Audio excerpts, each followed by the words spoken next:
Hello po, yan po, medyo natagalan at inaayos ko pa po yung live. Yan, isa pa po mapagpalang umaga sa ating lahat. Yan, medyo maunti. Sino po ba ang nawala sa inyong katabi? Yan, dapat palagi nyo silang pinapaalalahanan.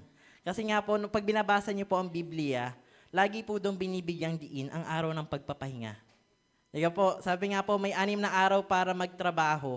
Ang ikapitong araw ay para sa Diyos. At para din sa inyo naman, di ba? Para tayo ay makapagpahinga. At syempre, nasaan ba ang tunay na kapahingahan kundi sa ating Ama?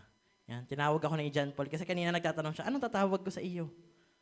Joshua Garcia na nag-iba pa ang pangalan. Magte-thank you sana ako kay Daniel Padilla.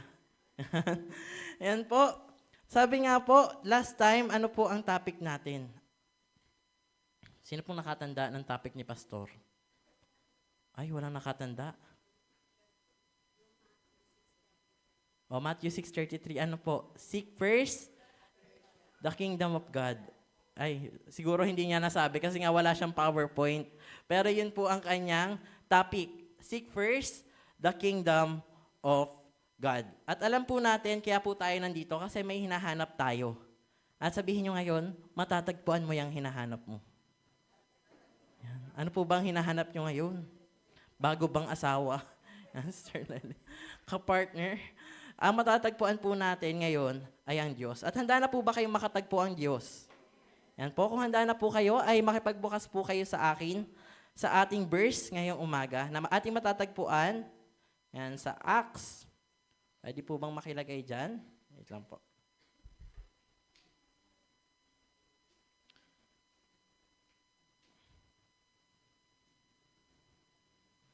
Sa Acts 1:8. Yan.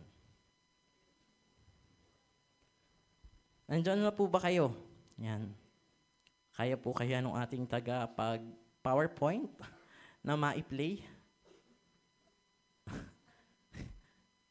Yan. Well, meron po doon sa PowerPoint ko.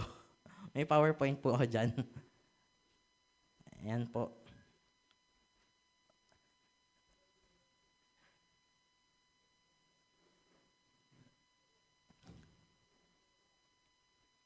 Yan po, hayaan niyo po, basahin po natin ngayon. Subalit tatanggap kayo ng kapangyarihan pagbaba sa inyo ng Espiritu Santo at kayo'y magiging mga saksi ko sa Jerusalem, sa buong Judea at sa Samaria at hanggang sa dulo ng daigdig. Yan po, tayo pong lahat ay dumulog at dumako sa diwa ng panalangin. Yes, Lord, hallelujah. Diyos na mapangyarihan, Diyos na lumalang nitong langit at lupa, Diyos na nagpapagaling, Diyos na dumidinig ng aming panalangin. Maraming salamat, Lord, sa umagang ito. Lord, na ako'y gagamitin mo sa iyong paghahayag ng iyong banal na salita. Pagkalinisin mo po ako sa pagpapahayag nito at magiging ang makikinig, Lord, ay pagkalinisin mo. Alam kong nagkasala kami. Walang taong perpekto, lahat ay makasalanan. Ngunit ngayon po, kami dumudulog sa iyong harapan para makatagpo ka namin, Lord, ng malinis, Lord. Pinapanalangin ko po, Lord, na ang bawat lalabas sa aking bibig, Lord, ay hindi salita ng tao, kundi salita ng Diyos. Nandoon nga po, nabigyan mo kami ng karunungan at kapangyarihan ng bawat salitang ito upang mamutawi sa bibig, puso at isipan ng bawat isa. Ngayon pa lamang po ay inaangkin na namin ang katagumpayan ng gawaing ito. In Jesus' name we pray, Amen. Yan po, yan nakita na niya. Yan. Ang title po natin ngayong umaga ay pinangamagatang A Life Guided by the Holy Spirit. Sabi po yan sa Acts 1:8. Yan po ang ating pagtatalakayan. So, sino po dito ang nakapag-ibang bansa na? Ang young pro po ay may balak mag-Vietnam. Sino po dito ang nakapag-ibang bansa na yung pasyal? O, kaya ay nakapag-hiking na. Diba ang ibang hiking po kailangan ng guide. Anong tawag doon sa ano? May tawag po doon. Tour guide ba? Kasama kasi nga, alam naman daw nila ang daan. Kailangan lang kumita ang guide sa pamumundok. Diba? Pero sabi nga, ang tour guide kasi, diba dinadala niya kayo? Yan. Saan ba kayo pupunta? Dito ba? Gusto niyo bang pumunta dito? Tanda ko nga po, nung kami ay nagsibu, yung tour guide namin ay taga-picture na din. Yan, taga-drive, taga-tour, dito po maganda kainan. Diba? Ang saya, sobrang dali kapag meron kang guide. At gayon din naman po sa pagkukumpuni or paggagawa ng mga gamit. Yan, medyo nawawala. Paggagawa ng mga gamit. Diba? Pag meron tayong manual or guide, syempre, mas madaling mabuo. Kaysa naman, paano ko to gagawin? Tanda ko nga po noong Thursday, although alam na namin siyang gawin, mahirap pa din kahit may guide. Di ba po? Kasi nga, nagkumpuni po kami ng parang ganun. Tulong-tulong namin doon, mga naka 20 minutes pa din kami, di pa namin natapos. Di ba po, sobrang hirap ng mga bagay, kaya kailangan natin ng guide. At noong unang panahon po, yan, meron pong guide ang mga tao. Yan, maaaring pong iyon ay, kung alam niyo po, nung umalis ang mga Israelita sa Ehipsyo, sila ay ginaid ng ano pong naging guide nila? Haliging apoy at ulap. Di ba po may mga ulap? Tapos sabi nga po, ang guide nila ay nakikita. Di ba po, nakikita nila. O kaya nakikita sa banal na templo. Ang Diyos ay nasa banal na templo. At hindi nila ito harapang nakakausap. Pero ngayon po, ang pagtatalakayan natin is about the Holy Spirit. Ito po yung guide na meron tayo. Ito yung guide na hindi mo na kailangang tignan kasi nasa inyo mismo. Naniniwala po ba kayong nasa inyo ang Espiritu Santo? Yan. Kasi sabi ko, bakit po ba natin Holy Spirit? Pwede namang Spirit na lang. Kasi meron pong ibang Espiritu. Baka mas samang Espiritu ang nasa iyo. Yan. Kaya po maging maingat po tayo. Ano bang Espiritu ang nag-guide sa iyo? Yan, sabi nga po sa Acts 1:8, hayaan niyo pong basahin ko yung ating verse sa wikang Banyaga. Yan, bakit po ba tayo medyo ma-English po ngayon? Kasi nga po, ang aking pong tinuturuan sa Bible study ng mga youth, Englishera po yung bata. Kaya sabi ko nga, if you sin, do you know lechon? You'll be lechon. Medyo nahihirapan. Dati sanay po ako sa English, tapos nung hindi na nasanay, ang hirap pala mag-English, no? Parang ang hirap pala mag-sermon pag may kausap kang Englishera. Ganun na po kasi ang mga bata ngayon, Englishera, na ang hirap tuloy mag-explain. Paano ko ba ito i-Englishin? Nagets ko na si Ate Shi, pag nandyan ang fiancé ni Ate Regine. Diba po? Yan po, basahin po natin sa wikang Banyaga. Sabi po dyan, but you will receive power when the Holy Spirit comes on you, and you will be witnesses in Jerusalem, and in all Judea and Samaria, and to the ends of the earth. And you will receive power. Alam niyo po ba, nung bata ako, ang naiisip ko sa spirit, talagang kakaiba. Para kang ewan ko po kung nanonood po kasi kayo ng anime, para may sumasanib sa'yo. Parang nagtatransform ka, parang Power Rangers. Pag nasa yung Holy Spirit, boom! Tapos parang may sound effects pa dapat. Yun po yung imagination ko nung bata. Kasi nga parang Holy Spirit. Parang something talagang kakaiba. Yun po yung imagination ko. At sabi nga, meron naman talagang power na binibigay ang Espiritu. At yung power po yun ay iba't iba, bawat tao. Maaring ikaw ay binigyan ng kapangyarihan para makapagpaalis ng mga masasamang espiritu. Yun nga po yung life verse ni Sister Merly ngayon. Yung parang hindi sa pagpapaalis ng banal na espiritu, kundi ang pagtanggap sa Diyos. Tama po ba? Diba? Yung parang inasulat yung kanyang pangalan, naligtas siya. Yun nga po, marami pong power ang Holy Spirit. At yun nga po yung na-receive natin. Kasi nasa atin na po yung Espiritu. Nasaan? Nasa atin. Nasa loob natin. Ibig sabihin, kung dati, yung guide, yun, diba, sa harap, ganun, basta sa likod or sa harap yung haliging apoy, tapos nandun yung ulap. Di ba po, ganun dati ang guide. Pero ngayon po, ang guide nasa atin mismo. At sabi nga po dyan, you will be witnesses in Jerusalem. Kung tandaan niyo po, paano po ba pag sinabing witness? Yan, di ba? Kasi nga, ito po ay naging topic namin sa youth. Ito po yung nilagay sa akin para i-topic noong youth annual namin. Eyewitness. Kasi pag sinabing saksi, yan, magpapatotoo ka. Akala natin bilang patotoo. Pero yung pagiging patotoo pala ay hindi lamang nalilimit sa salita. Na ang pagiging patotoo ba ay tuwing linggo, nagpapatotoo ka dito, nagpapasalamat. Pero hindi pala po yun mismo sa salita lamang. Hindi siya nalilimit sa salita.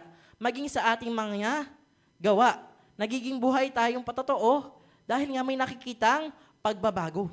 Yan. Di ba pag may nakitang nabago sa'yo, ay sino kaya yan? Ay, na-born again na yan. Di ba lagi po yung hinahanap ng tao. Tsaka naman, yun naman talaga yung napapansin. Kahit sabihin mo nang sabihin, pero hindi mo naman ginagawa, wala din po. Para kang nag-aksaya ng laway. Kasi nga po, sisilipin sa'yo yung kung ano ang ginagawa mo. Maging ang bata po, ganoon. Kahit pagalitan mo ang bata, Pero ginagawa mo ito, gagayahin ka ng bata. Sabi mo, don't do that, don't do that.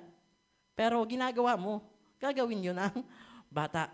Kasi madalas talaga, yung action ang nakikita. At sabi nga po, in all Judea and Samaria and to the ends of the earth. Ibig sabihin, ang kapangyarihan ng Holy Spirit sa lahat ng dako. Hindi nalilimit. Although nasa iyo yung Espiritu, ibig sabihin, lahat ng tao, mayroong Espiritu. Kaya yung kapangyarihan niya ay hanggang sa hangganan, di ba? Kahit sa kabundok-bundukan, kahit saan pa yan, gumagawa ang banal na Espiritu. At maaari magtaka kayo, paano ba? Di ba? Paano ba ako kinakausap ng banal na Espiritu? Paano ba tayo ginaguide? Paano ba yun umiimik? Yan. Kasi po ang tao, akala nila sa Holy Spirit, sabi, kinakausap ka ba ng banal na Espiritu? Gusto niya, Sheila, punta ka dito. Yan. Parang gusto nila yung audible voice ang sinasabi, parang napaparinig. Pero sabi daw po dito, sa aking napag-aralan, ang banal na Espiritu ay maraming kaparaanan kung paano siya kumakausap sa'yo. At pagtatalakayin po natin yung the 4 primary ways the Holy Spirit communicates. Yung una po is the feeler. Yan. Feeling, yan. Ito po yung ating nararamdaman. Ito yung mga taong mabilis umiyak, parang may nararamdaman siya. Nakakapanindig balahibo. Ganyan po niya na-experience ang Holy Spirit. Sabihin, parang naiiyak ka na lang. Wala naman dapat ikaiyak, pero bigla ka na lang umiyak. May ganun pong pagkakataon na gumagawa ang banal na Espiritu o kumakausap. Nakakaramdam ka ng panlalamig o parang bigat na bigat ka. Basta may kaukulan tungkol sa iyong nararamdaman. Ano po ba yung kanwari? May pressure. At sabi nga po, ito po ay sensitive na tao. Madali kang makaramdam. Kanwari, nagiging sad yung iyong kapatiran. Nararamdam mo, parang nakikiramay ka agad. Yung parang nakaka-connect ka sa kanyang emotion. Ito po yung the feeler. Kaya po, ito po yung sabi na sa pakiramdam niya, siya kinakausap ng banal na Espiritu. At yung pangalawa naman po ay the seer. Yan. Ano po yung the seer? Ito po yung, ano nga po ang tawag sa seer? Parang prophet po, di ba? Ito po yung parang nakikita niya ang mensahe ng banal na Espiritu through dreams. Yan. Sino po nananaginip dito? Ano po ba ang panaginip nyo? Wala pa po kayong napapanaginipan? Nanalo daw sa loto? Ay, nanalo sa Cybertruck kasi bumili daw sila ng Honor. Yan, di ba? Meron tayong madalas panaginip. Ako po, madalas ako managinip na may namamatay. Yun po talaga palaging pananong sa kapatid. Sino kaya yung namatay sa panaginip kong iyon? Iisipin ko, pag nanaginip tayo, medyo makakalimutan na natin.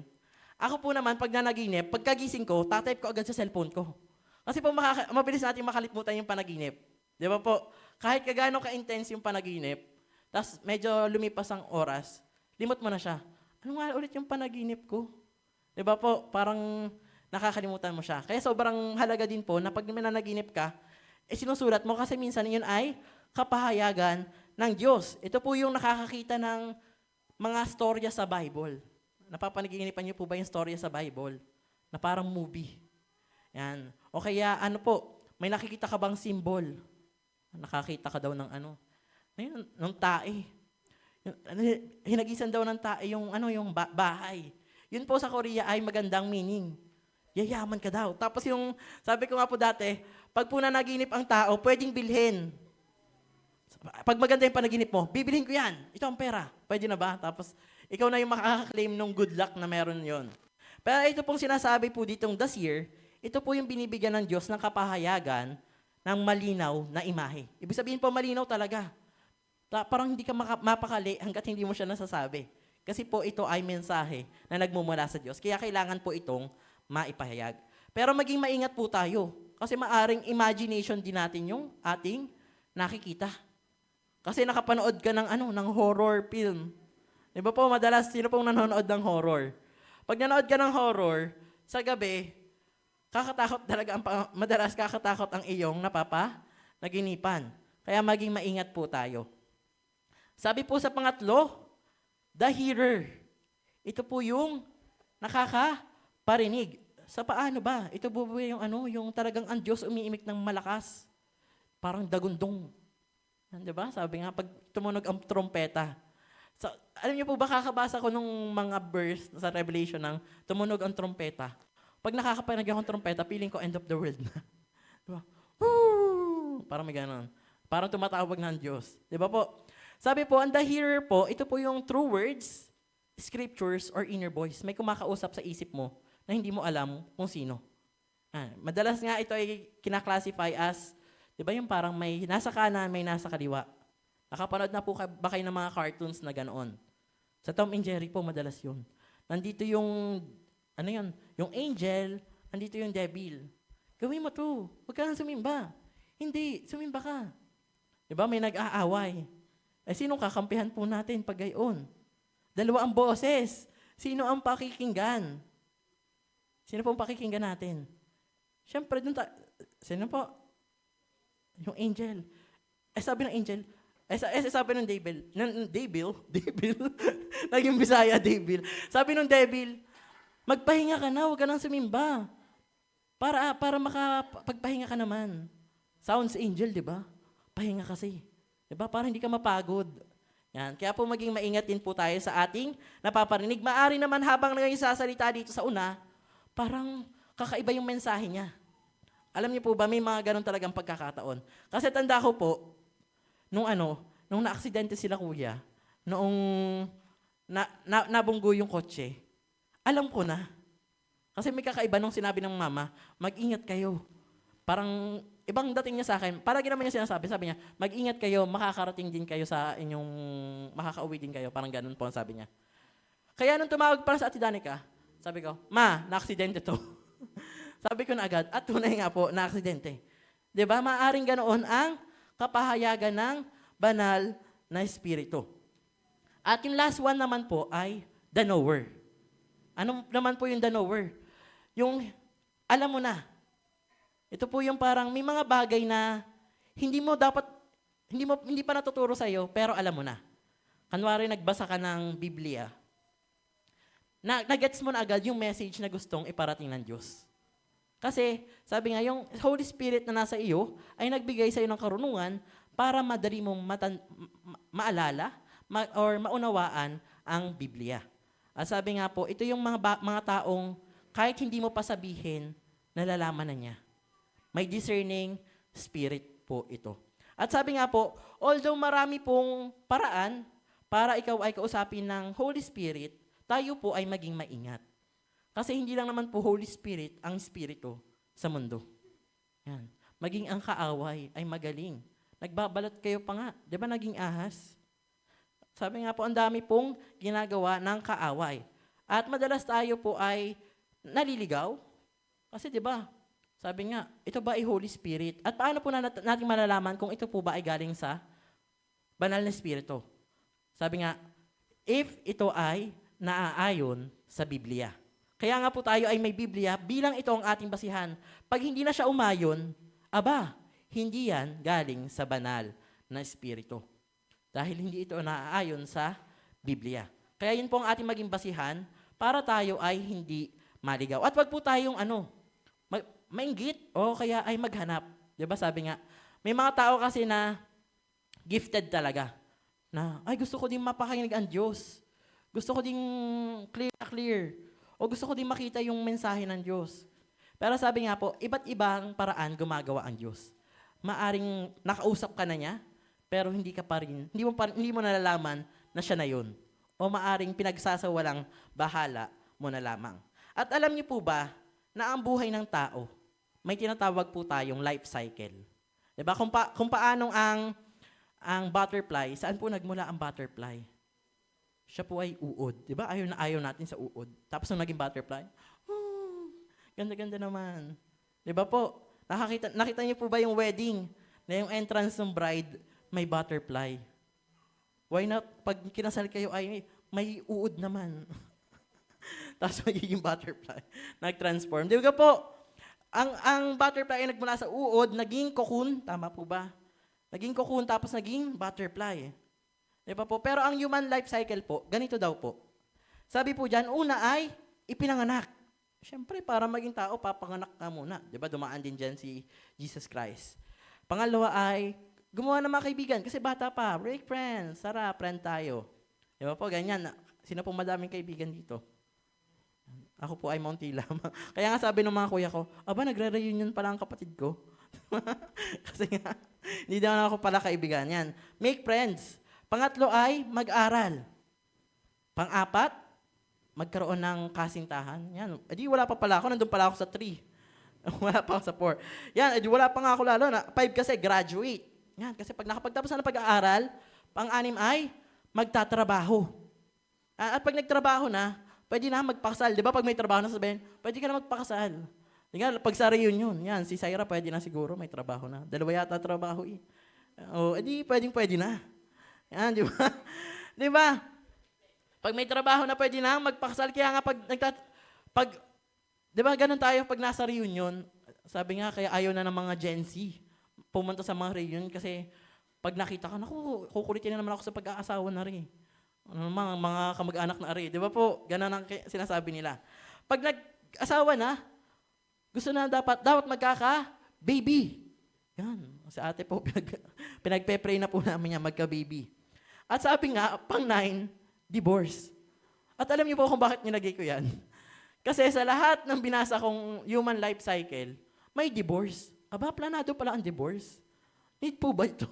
Pero nakalagay po yan. Kasi alam niyo po, blessed po tayo sa ating bansa kasi isa tayo sa 2 bansang hindi pa po legal ang divorce. 'Di ba? Sa Vatican City tsaka sa Pilipinas na lang po hindi legal ang divorce.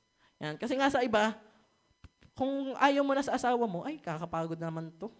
Palagi ng tulog, naharok. Divorce na nga tayo. Kasi nga hindi pa sila natutulog magkasama eh. Eh nung natulog na, naharok pala ang lakas.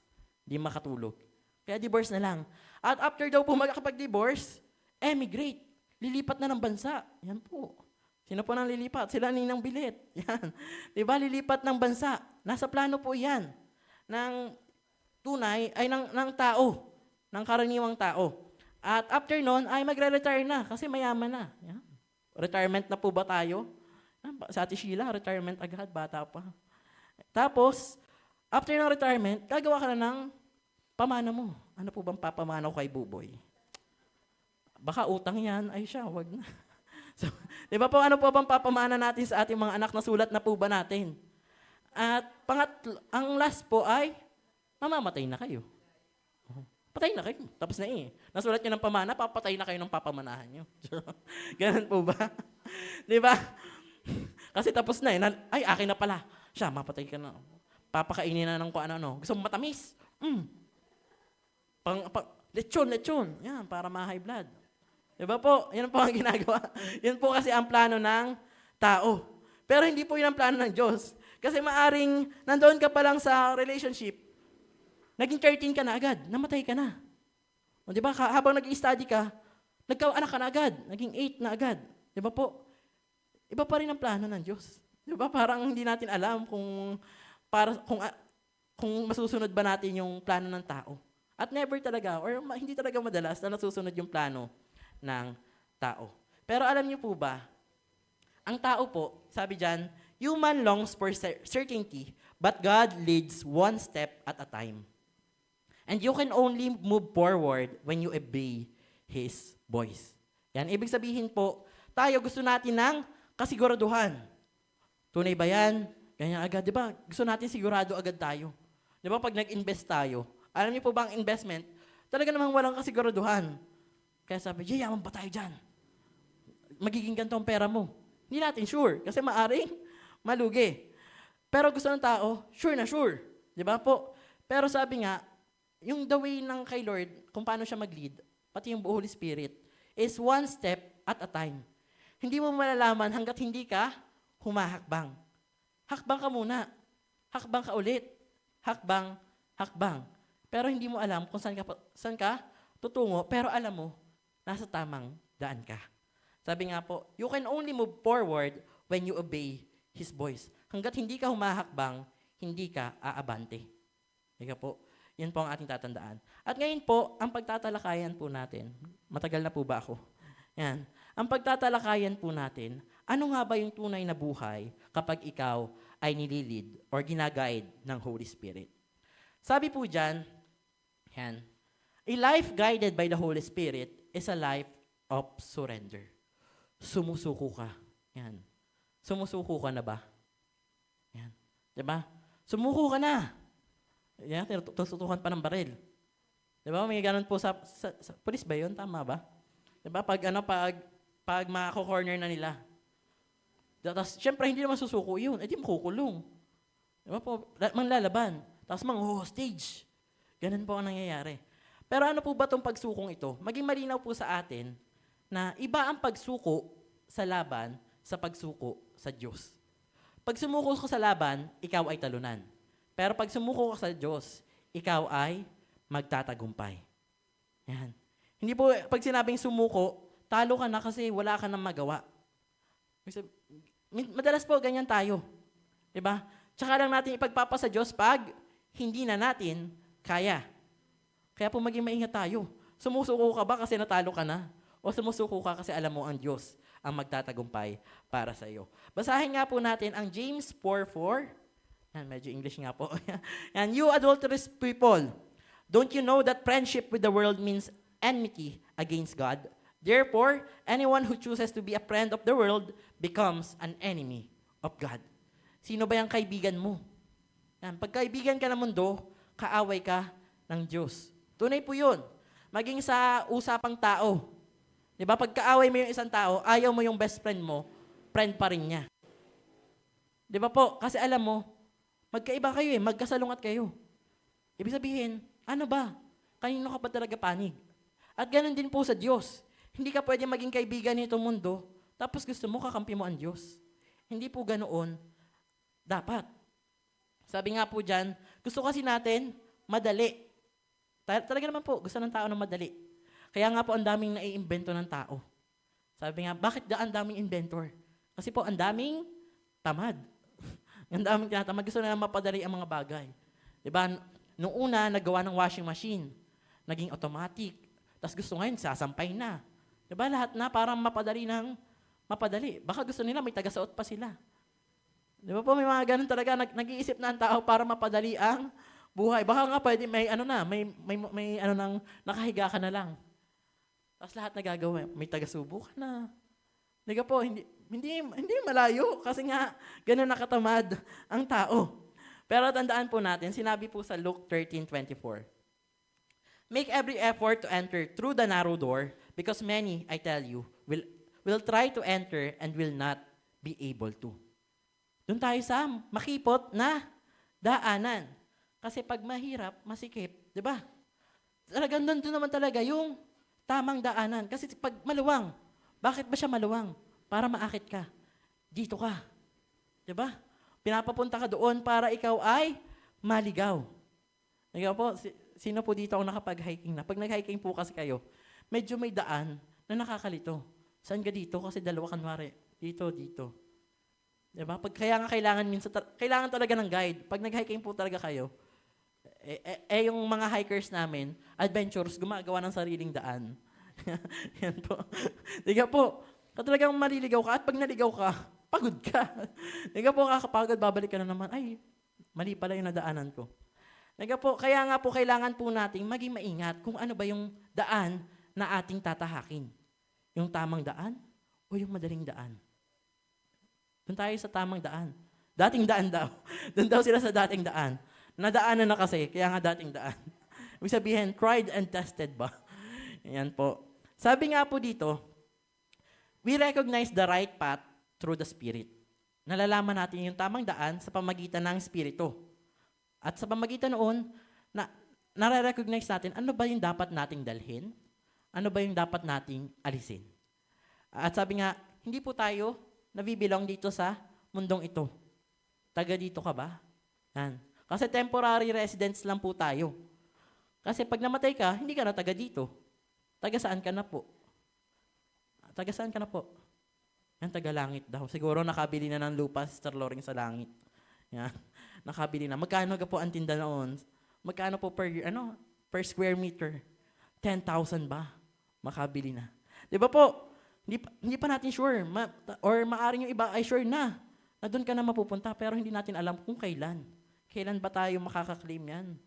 Share ba natin sa Facebook? Landowner at the age of. Yan. Ganyan po tayo. Sabi nga po doon, sa Romans 8:14. Yan, basahin po natin sa Romans 8:14. For those who are led by the Spirit of God are the children of God. Marami po nagke-claim, anak ako ng Diyos. Sa lahat po nang nag-evangelize kami, alam nila na sila ay anak ng Diyos. Anak daw sila ng Diyos. Diba? Pero, sabi nga, wala pa yung tunay na pagtanggap. Pero gusto nila, ang tawag sa kanila ay anak ng Diyos. Kasi po, syempre naman, sino naman pong gusto maging anak ng Diablo? Diga, pang ano nga yun eh. Pang tawag dito, pag nag-aaway kayo, anak ka ng Satanas. Diba? Mga ganun pa. Di ba po? Pero sabi nga po, paano po ba natin malalamang tayo ay anak ng Diyos? Kasi pag sinabi mong anak ni pastor, isa dugo. Yan nga, parehas na wala yung printout ng mag-ama, nagpa-print kanina. Oh, anak nga, sabi ko. Mag-ama nga talaga kayong dalawa. Parehas nyo nawala ang inyong ipantuturo. Di ba po?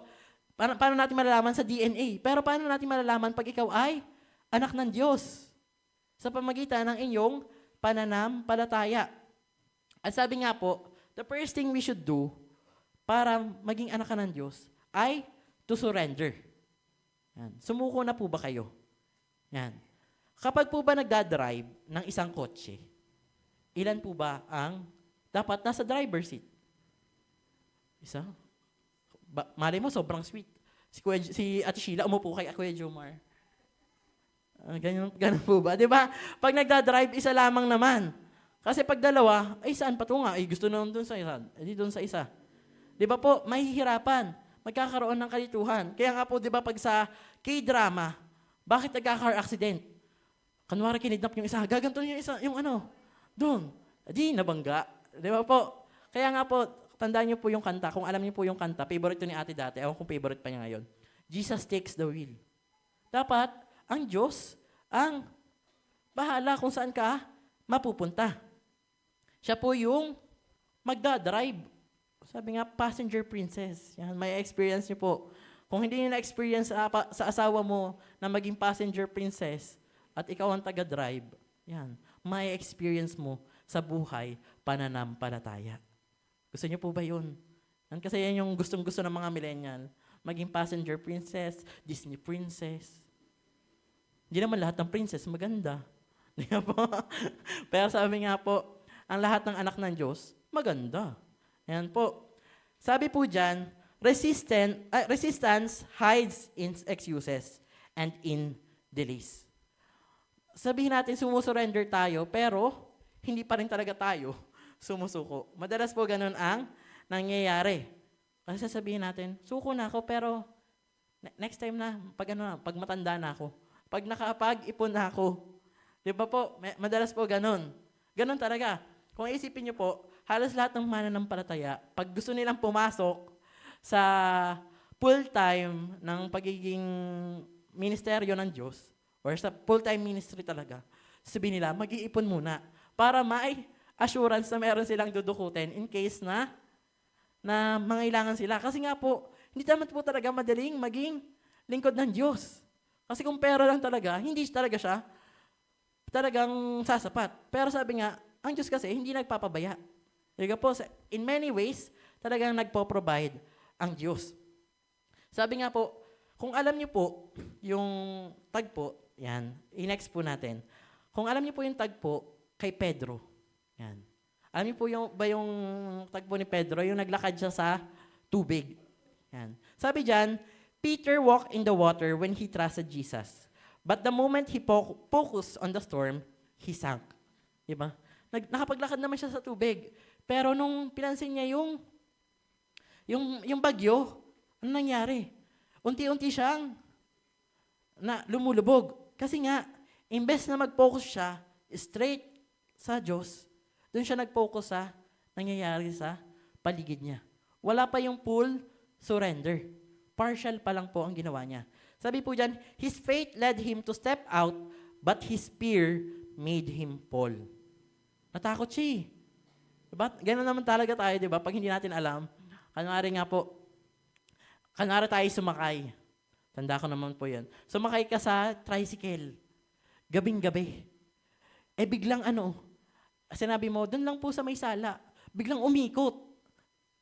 Di ba? Parang hindi doon dumaan. Natakot ka. Tumalon ka tuloy palabas. Di ba?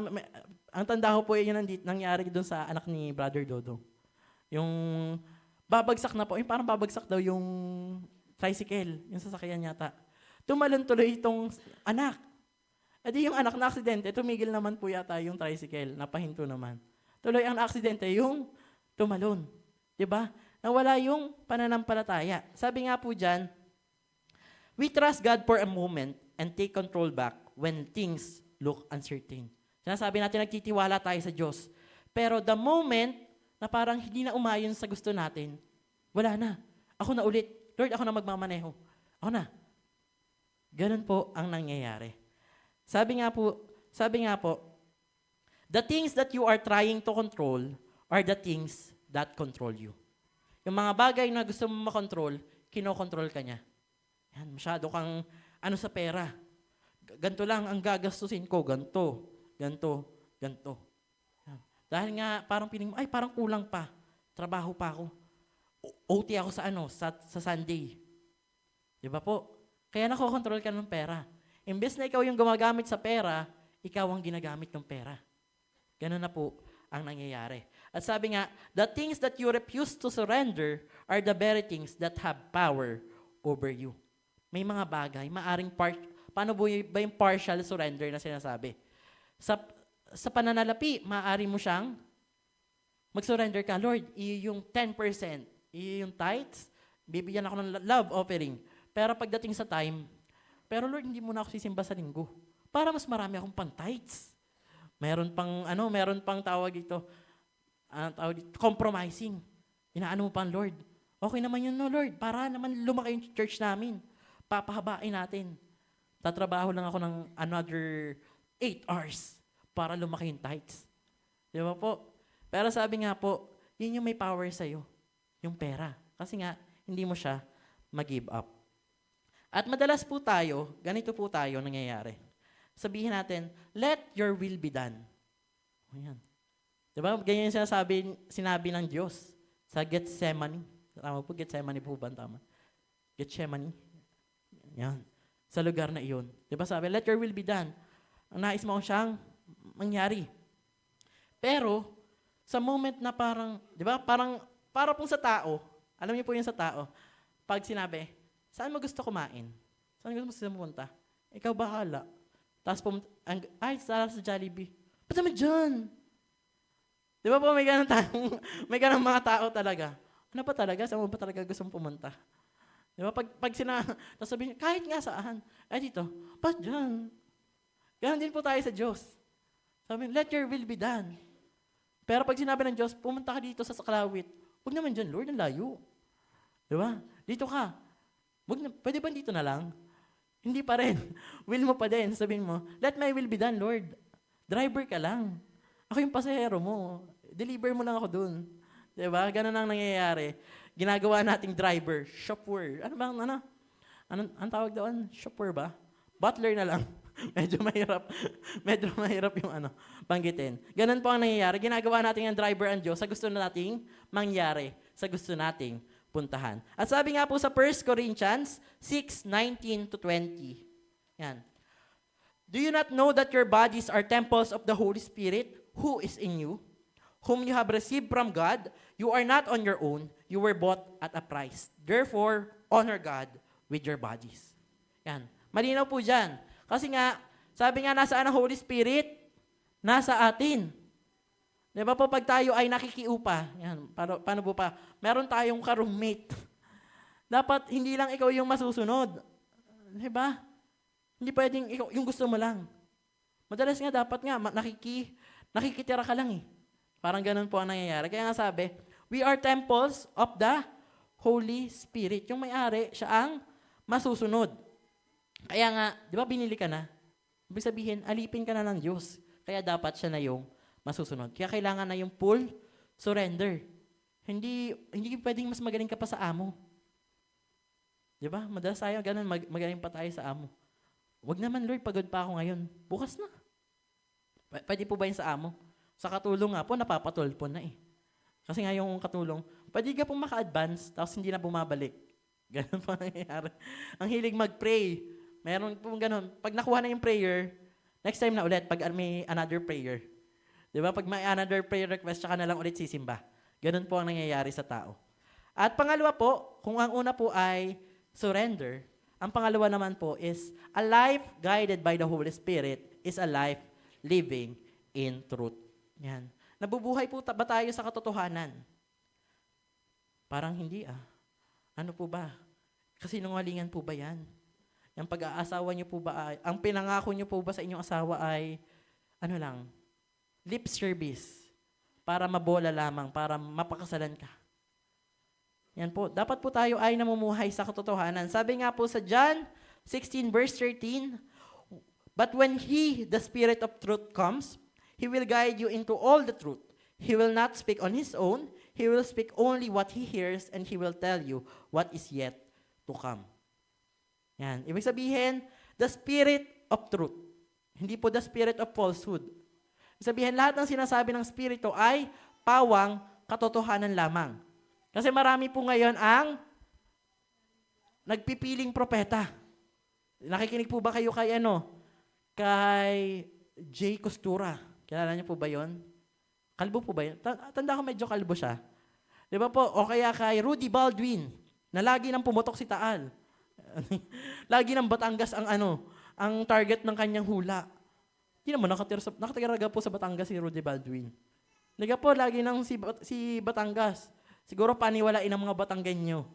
Kaya paniwalain ng Batanggenyo, yun lagi ang aking huhulaan. Di ba po? Kasi nga po, maraming pinipid ang tao na kasinungalingan. Paano po ba yun?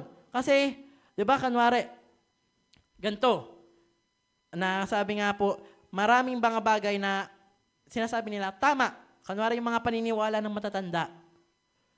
Yung sinulid, ano yun? Pag sinisinok po ba yun? Gagan mo sa noo.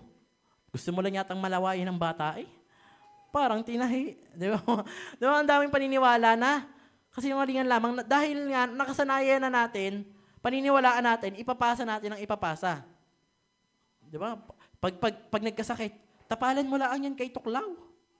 Yan. Alam niyo po ba na interview namin yon, thesis namin yun eh. Talaga namang kakadiri naman po eh. Dahak hindi lang laway.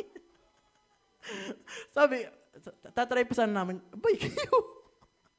Diba po? Parang isipin mo, ano ba, paano ba na mapagpapagaling? Parang madadagdagan pa yung sakit mo.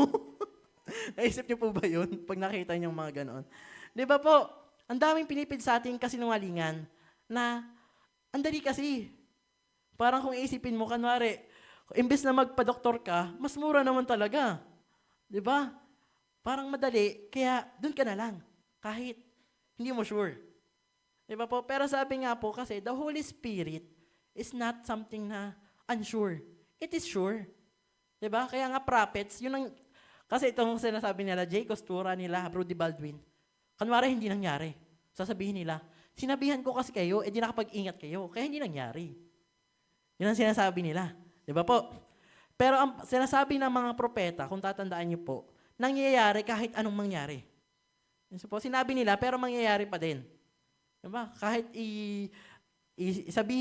kahit maparinig pa nung kaaway na gano'n, kahit maghanda pa sila, wala, mangyayari yun.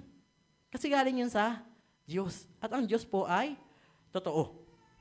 Sabi nga po, paano po ba gumagawa ang Diyos? Sabi niya, He convicts, but they reason it away. Diba? Paano po ba? Sino po ba dito ang nako-convict? Nako-convict po ba tayo? Kanwari, hindi tayo nakasimba. Although sabi nga, valid yung reason. Yan. Valid ba yung reason? Sounds valid lang pala yung reason. Never pala naging valid yung reason. Napag-aralan po namin yun. Sounds valid, pero hindi talaga. Ganun po yung conviction na parang, sabihin mo, isang beses lang naman, Lord. Tsaka importante. Pero nandun pa rin yung guilt, pero hindi pala daw yung guilt. Conviction pala yun. Nako-convict ka na, Lord, sorry. Diba? Kaya nga sabi ko, no excuses, just say sorry.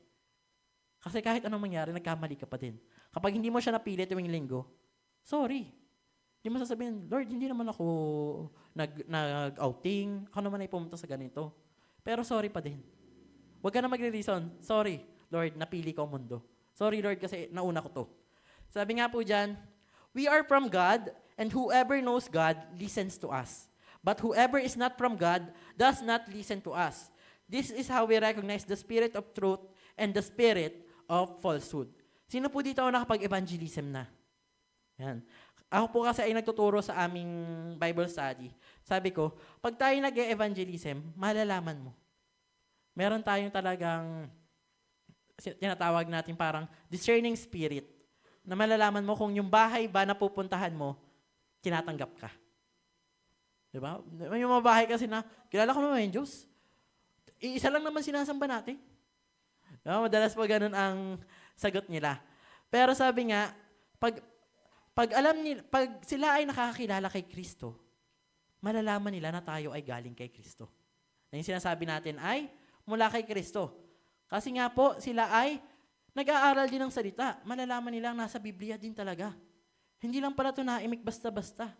Hindi lang pala ito dumalaw. Hindi lang pala ito napagawi dito. Kundi ito pala talaga ay may sinasabi sa akin. At sabi nga niya, alam nila kung ito ba ay totoo o ito ay kasinungalingan. At sabi nga po dyan, the truth is Christ. Sabi nga, I am the way, the truth, and the life. No one can come to the Father except through me. At sa pamagitan ni Kristo, tayo ay naligtas. Sa pamagitan ng katotohanan ng ating nalaman. Kasi dati, or talaga hanggang ngayon, ay naniniwala pa rin ang tao na kapag mabait ka, ligtas ka. Pag namatay, mabait yan eh. Parang lahat naman ng namatay, naging mabait. Nakakita na po ba kayo namatay na hindi mabait? Sa kwento, nagiging mabait. Nung buhay pa hindi. Diga po, biglang nagiging mabait. Siguro kaya naisip ko, ano kaya pag namatay tayo? Na-imagine na po ba yun? Alam niyo po ba, naging assignment namin sa Bible School, yung eulogy. Tama po ba yung term? Eulogy, yung pag namatay ka, ano yung mensahe mo? Sinasulat ko yun, Paskong Pasko, kasi submita na ng aming assignment. Yan, Paskong Pasko. Naiyak tuloy ako. Wala na ako naisulat. English pa naman yung akin. Sabi ko kay mama, maintindihan kaya ito ng mama? Yan, di ba? Parang nag-e-expect na tayo. Pag namatay yung mabait na tao, langit siya. Happy birthday in heaven. Tayo nga, hindi natin sure saan tayo mapupunta. Lalong higit yung namatay, hindi natin sure. Pero talaga, we expect na sa Diyos siya, lalong higit kung napatanggap naman natin. Pero hindi pa rin natin sila malalaman yung katotohanan hanggat hindi pa tayo talagang nagkakaroon ng judgment. Kaya nga po sabi, hindi sapat yung katotohanan, kailangan din ng pagmamahal. Yan. Pag ba kayo nag-correct, puro katotohanan na lamang, ayun naman ang totoo eh. Ayun ang totoo eh. Diba? Dapat meron din pong pagmamahal. At alam niyo po ba, sobrang halaga po ng pagmamahal. Kasi nga, Scripture shows what happens when love is neglected. Kapag nawala yung pagmamahal, ang daming nangyayaring kamalian. Tandaan niyo po yung kay Cain at kay Abel. Bakit pinatay ni Cain si Abel? Kasi wala yung pagmamahal. Kasi kung mahal niya ang kanyang kapatid, siguro hindi niya pinatay. Matutuwa pa siya kasi nga, kinalugdan ng Diyos ang kanyang kapatid. Yan. Tapos kung mahal ni Judas si Jesus, di ba? Pagtitinda pa niya para sa salapi. Di ba hindi? Kayo po ba, pagtitinda niyo po ba yung katabi niyo? Magkano po ba? Kasi darating talaga po yung pag-uusig. Hinahanap si Sister Babette. Lalo siguro sa US. Saan magtatago doon? Sa snow. Magtatakip ng snow. Ay natunaw ang snow. Ika po, magkano po ba ititinda? Dapat mahal niyo yan. Mahal niyo po ba? Parang Sister Merly lang nagmamahal. Kayo ng dalawa na Sister Lele nagmamahalan. Yan po, nagmamahalan po dapat tayo. Kasi nga, yun yung sabi, all things that remain is love. Yan, kaya nga love ang tawagan, halos lahat love. Tumawag ka ng love, sumigaw ka ng love sa mall, magtitinginan. Diba? Love! Yan, ang daming love. Diba? Umaapaw ang mahal ang tawagan. Sabi nga po, sabi sa pangatlo, a life guided by the Holy Spirit is a life of obedience. Yan, dito na tayo sa mahirap na part. Sumunod. Yan, napakahirap naman po talagang sumunod. Sabi po dyan, James 1:22, do not merely listen to the word and so deceive yourselves. Do what it says. Yan, ibig sabihin, hindi ka lang basta nakikinig. Kasi maaaring nandito tayo, lagi tayo nakikinig sermon, 24/7, Jesus is the answer, daily manna, kung ano-ano pang sermon. Pero kung hindi mo siya ginagawa, wala din. Parang dinadaya mo lang yung sarili mo. Inaaksalaya mo lang yung oras mo. Kasi nga, bakit nga ba tayo ginaguide? Diba? Sabi nga, yung guide po kasi, ayan, ilinaw po kasi natin, ang Diyos binigyan tayo ng freedom. Naniniwala po ba kayo may freedom kayo? Malaya kayo. Lahat po dito ay malaya. Sa sobrang laya nga kung ano-ano na lang ginagawa. Diba? Sabi nga, malaya tayong lahat. At ang daming malaya. At sabi yung kalayaan po ay iba't iba ang kahulugan para sa ibang tao.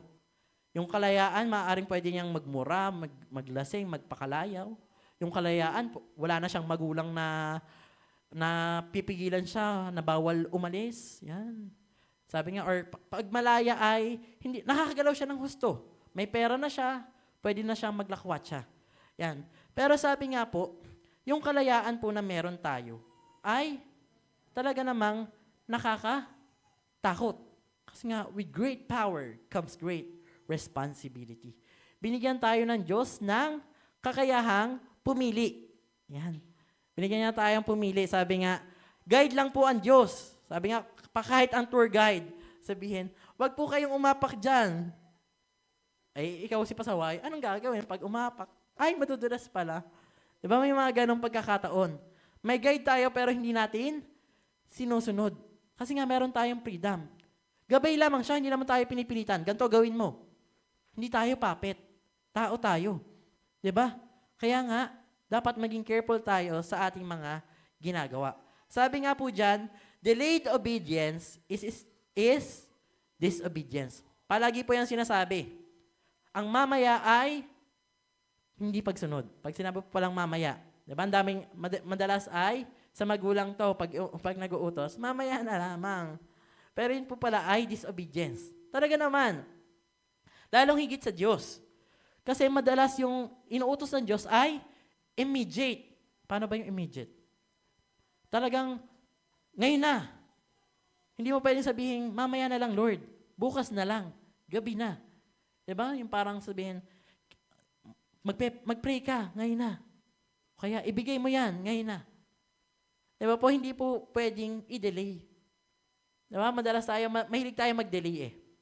Diba, kanwari, next time na lang, Lord, pag nakatapos na ako. Next time na, Lord, pag nakaipon na ako. Next time na, Lord, pag okay na yung mga anak ko.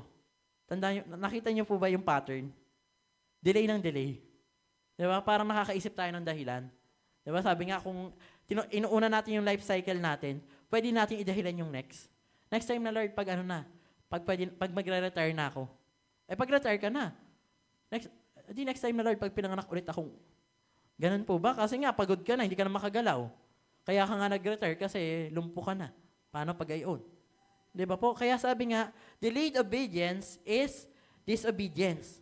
Sabi nga, pag hindi ka sumunod agad, hindi ka talaga sumusunod. Tandaan po natin yon. Sabi nga, it is not enough to hear from God. We must act on what He tells us. Susunod ka. Hindi yung parang makikinig ka lang sa Diyos, tapos hindi mo siya susundin. Ibig sabihin, ano ka lang, hindi ka man, parang yun ang pinakamahirap, di ba po? Pag nakikinig ka, yan, pag sinasabihan mo siya, tapos hindi nakikinig. Tanda ko po, nag-away po kami ng tatay ko. Kasi nga, syempre, medyo mahina ng pandinig. Na-acknowledge ko naman, kasi matanda na. Hindi kasi nagre-response. Ano ka naman? Parang umimik na ako ng umimik. Tapos pag linaksan mo, sabihin galit ka. Di ba? Ang hirap po. Kaya naisip ko yan, lagi ko yung pinagpe-pray, kagawa ng, sabi ko, ngayon pa lamang, di pa matanda, parang naiinis na ako. Paano pa po pag matandang-matanda na, kaya, nag-sorry naman ako dyan. Kinis ko pa nga yun bago umalis. Yan, di ba po? Kasi nga, hindi naman sapat na nakakarinig ka lang. Kasi pag wala siyang ginagawa, parang hindi na lang din siya nakakarinig. Kaya po ganun po ang nangyayari. Kaya po sabi dyan, na lagi mong itanong, what is God calling me to do that I keep putting off? Ano yung mga bagay na tingin mo pinapagawa sa iyo ng Diyos na hanggang ngayon, pinagpapasantabi mo muna? Lord, next time na. Paano po ba? Pag po pag malaki na si Kendra, pag may asawa na si Kendra, kailan pa yun? Paano yun? Di ba po? Sabi nga, don't hesitate. Obedience deepens your relationship with God. At pangatlo po, yan, patapos na po tayo. Yan, sabi dyan, a life guided by the Holy Spirit is a lifetime decision. Nakapag-subscribe na po ba kayo sa mga apps? Sino dito ang may Netflix? Yan. Hindi makatayo si Daddy. May Netflix eh. Hindi ikaw nagbabayad. Yan, sino dito may mga Netflix, YouTube Premium, Spotify. Ano? Anong meron dyan? Ano pa? Ano pa mga subscription? Disney Plus. Diba? Ang dami pong pwede nating isubscribe. Pero yung a life guided by the Holy Spirit, yung guidance po ng Holy Spirit ay pang habang buhay. Naniniwala po ba kayo pang habang buhay na yan? Hindi po katulad ng subscription na pwede mong i-cancel. Ay, ang taas naman. Wag na muna. Di na naman ako nanonood ng Netflix. Yan. Diba nakakahinayang kasi? Tanda ko po noon, pagkagising ko, ang sama ng gising ko kasi bumawas sa aking GCash yung Spotify. Nakalimutan kong i-cancel. Di naman ako nag-Spotify. Di ba po? Pero ito pong guidance ni Lord ay hindi mo pwedeng i-cancel. Or kaya wag muna Lord, wag muna ngayon. Next month ulit. Hindi po ganun ang life guided by the Holy Spirit. Ibig sabihin po, pang habang buhay, araw-araw, oras-oras, at minuto. Sabi po sa Galatians 5:16, so I say, walk by the Spirit and you will not gratify the desires of the flesh. Kung alam niyo po, kung nag-aaral kayo ng philosophy, yan, may tatlong part ang human as a whole. Yan ang human body or the flesh, the spirit, o the Holy Spirit, and the soul. Yan. Sabi, yung katawan, siya yung mundo. Siya yung mga gusto natin, yung mga talagang makamundong kagustuhan. At yung espiritu naman, yun yung nilagay sa atin ng Diyos bilang gabay. Kumakausap sa atin, huwag mong gawin yan. Masama yan. Diba? May mga gumagabay sa atin. At yung soul naman, siya daw yung nagde-decide kung sino yung susundin natin. Yan. Kaya daw, ang ginajudge ng Diyos ay hindi yung katawan. Siyempre nga, yung katawan kasi ay nasisira. Tumatanda. Yan. Sino po ba dito ang hindi tumatanda? Bumabata. Amen. Napanood ko yung Siguro naman, may mga sinungaling kasi sasabi, bumabata ka. Para makaklose niya yung kanyang mother-in-law. Sabi niya, ano po, 50 kayo, mukha kayong 30. Mukha kang ng 60. Di ba po? Nakakapagsinungaling. Kasi nga, gano'n naman po talaga ang katawan. Tunay po yun, i-admit natin. Tumatanda tayo. Sabi nga, 30 ngayon. Ang pinapahid na hindi naka-loan. Efficacent. Katingko. Yan ang mga gift sa mga 30. Kahit nga wala pang 30. Yun ang favorite nila. Di ba po? Iba na. Talagang hindi na tayo maka-keep up sa mga bata. Parang sabi ni Kuya, ang hirap pala magkaanak ng medyo matanda na. Paano ko lalaruin, Ari? Parang ngayon pa lamang ang bigat na ni Noah, 8 kilos. Dapat kasi nagpa-practice muna nung bata-bata pa sa sako ng bigas, no? Parang hanggang 25 kilos nakakarga. Ganun po para dapat ang practice. Di ba po? Ang katawan po ay naaagnas. Pumapangit, namamatay, nagiging abo. Tunay po yun. Kasi nga, mula sa abo, pabalik sa pagiging abo. At yung spirito naman, siya yung gabay at bumabalik sa Diyos. At yung kaluluwa, siya yung i-judge. Kaya kanino ka ba susunod? Sa katawan mo? Ang dami kasing gusto ng katawan. Ang daming cravings. Parang pag may nakita, cravings mo. Di mo pa naman natitikman. Tunay po yun, di ba? Pag may nakita kayo, Dubai Chewy Chocolate. Nakita niyo po ba ngayon ang pinakausong pagkain? Di ba, tama po ba? Chewy chocolate or chewy marshmallow? Hindi mo pa naman natitikman pero parang nagke-crave ka doon. Napapashare ka.